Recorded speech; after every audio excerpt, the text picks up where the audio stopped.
Hello and welcome to DIY EV Mods. In this episode we're going to change gears a little bit and we are going to install a new controller in this and battery setup in this Razer MX350 that I got a really smoking deal on. So we're going to change this out from the factory 24 volts to a 36 volt setup.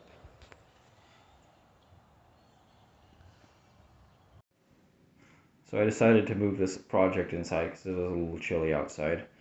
So this is an MX350 Razer.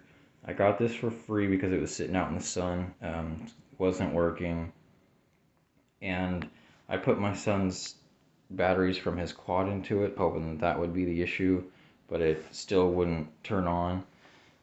So I started looking at it, tore it apart. As you can see, I tore the wheel off, and this controller is just completely hammered. It's got the sides cracking off of it and everything. I didn't even have to remove any screws to remove this thing. I barely touched it and just broke apart.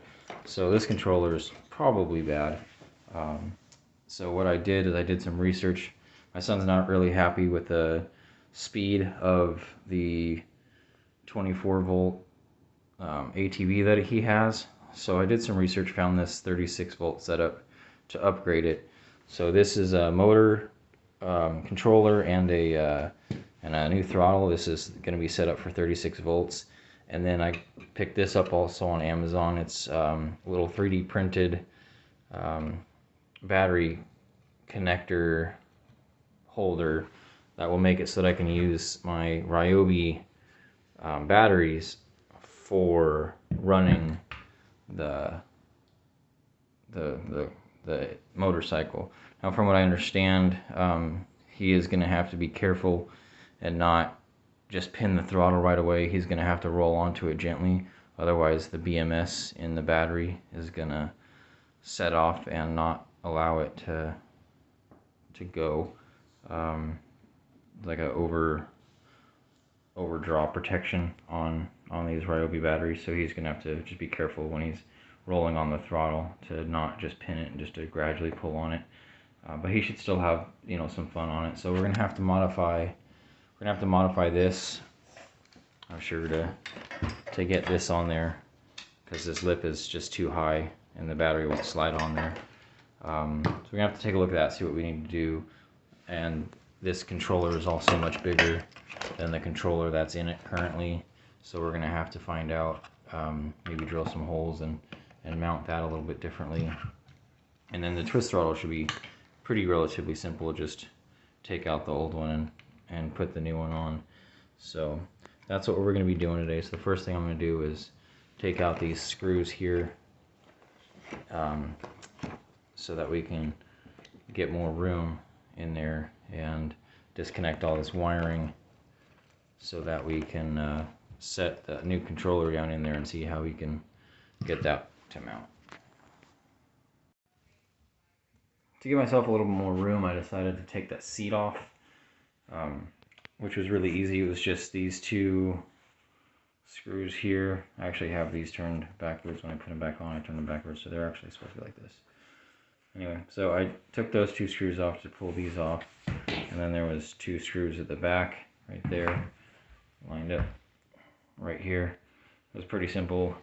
And then because these fairings are just done for, I decided to take them off too. But again, that was easy. It was just a bunch of little screws on it, and then one more here at the back. So it was really simple to take that fairing off.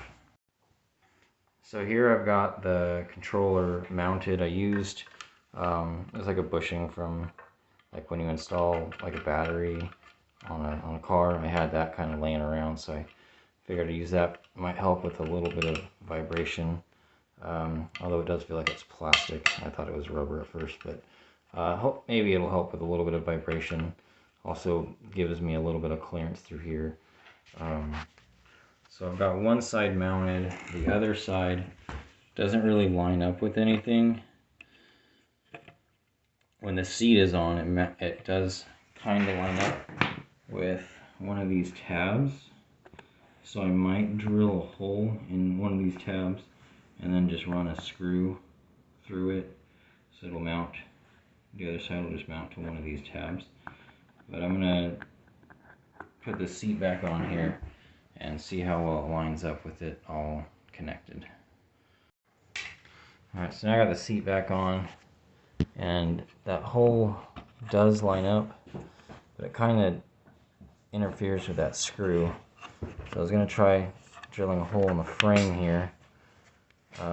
Again, holding it with one of these battery hold down washers, but there's just not enough room to get my drill in there. So I think what I'm going to do just temporarily is just hold the front on there with a zip tie.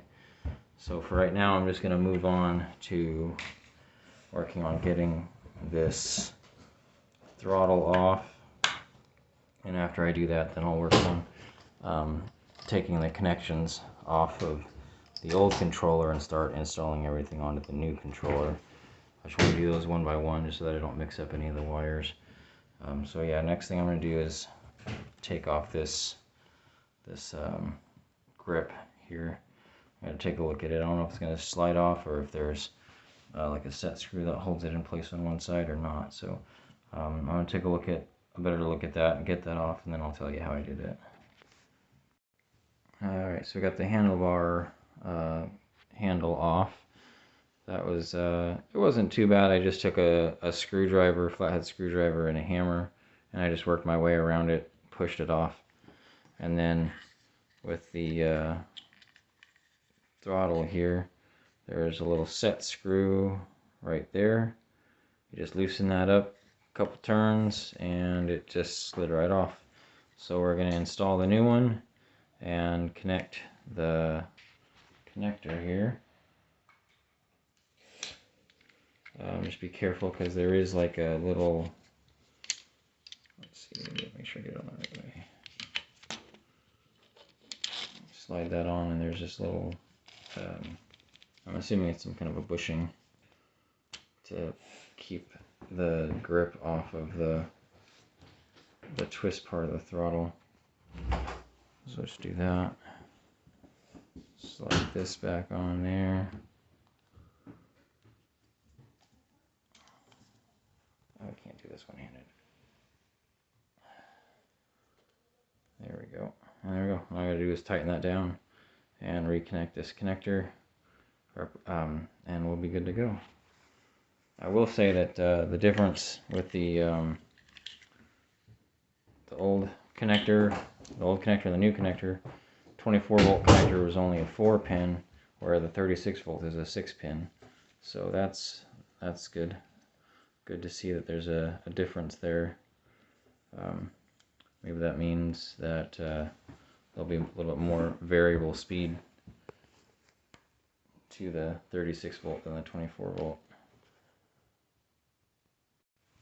Okay, so that's all back together. That was really easy to install. It was just the exact opposite of taking it off. So what we need to do is move all the wires from this old controller to the new controller. Looks like the old controller has everything all labeled on what it's for, which is really nice. Unfortunately, the new one does not. But so we're just going to do it one by one. Take them off one by one, match up the plug on here, and that will just make it so we don't have to worry about, oh no, what wire was for what. Okay, well that was really simple. So we had the one for your motor, we had one coming down for the brake. Like I said, I've got to find my one for my power switch for the battery. I just got to go find that switch. I'm not sure where I put it, to be honest with you. Looks like there is going to be 2 left over. Not quite sure what those are going to be for. I think I read somewhere where these 36 volts might have reverse, but I could be wrong about that. So I just need to get this battery one connected here, and then work on getting my battery adapter mounted. And it looks like I might be able, I'll have to put a battery on here and see how much room I have, but I might be able to even get possibly 2 batteries. If I ran those in parallel, then that means I can get more runtime out of this thing, but we'll just have to see how it works out. I do know that the batteries are going to stick out a little bit more than the adapter, but there's a slight possibility, which would be really cool. So I'm going to work on finding my switch and getting this battery adapter mounted.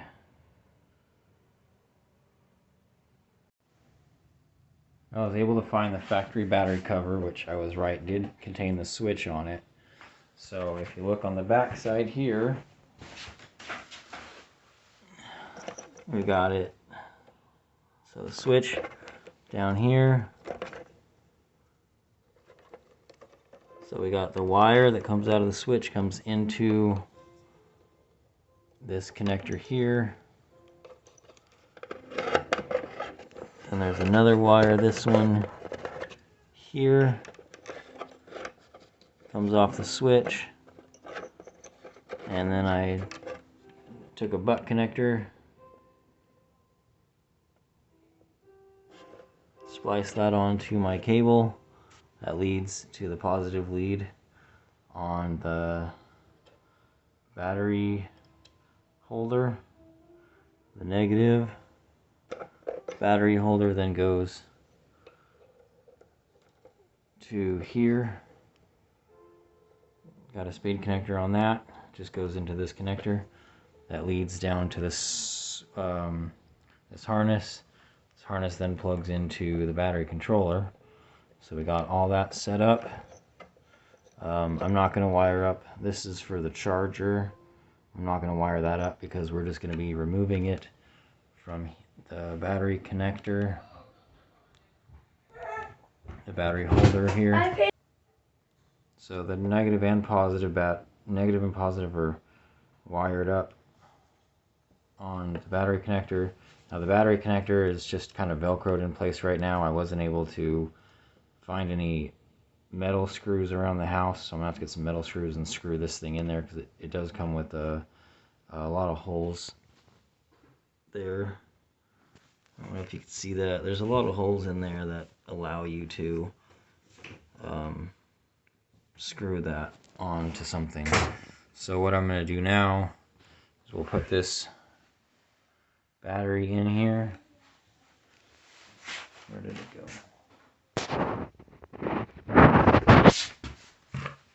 Okay, so we'll put this battery in here. Oh, it's a bit heavy for that holder. That Velcro is not going to work for very long. Definitely got to get some screws in there. So, got a full charge on the battery. Let's switch this thing on.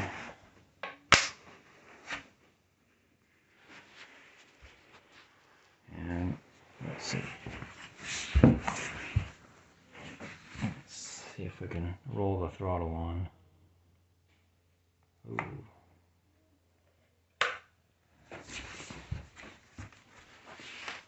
Okay, it was just working a second ago.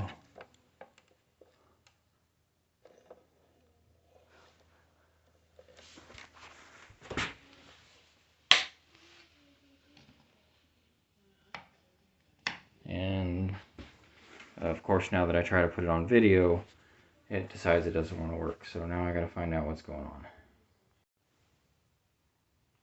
Okay, so I checked it out. It looked like one of the connections had just come loose. I was looking at this thing and I was like, I actually decided, I think what I'm going to do right here in between the positive coming from the battery holder and the positive to the switch, I'm going to put in a fuse right there to be safe.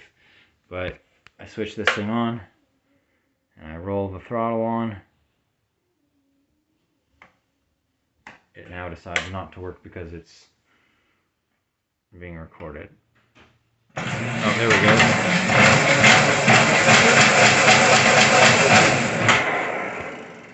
So there we go. Sounds like I need to do some adjustments with the, maybe that tensioner is flopping around or something. It's making a lot of noise back there. But test 1 is successful. It goes, which is good. Now we just need to get some inner tubes, get these tires back on, and get my son on it. If you like this video, please press the like button, subscribe to my channel, and hit the bell so you get notified when I release a video. Thanks for watching.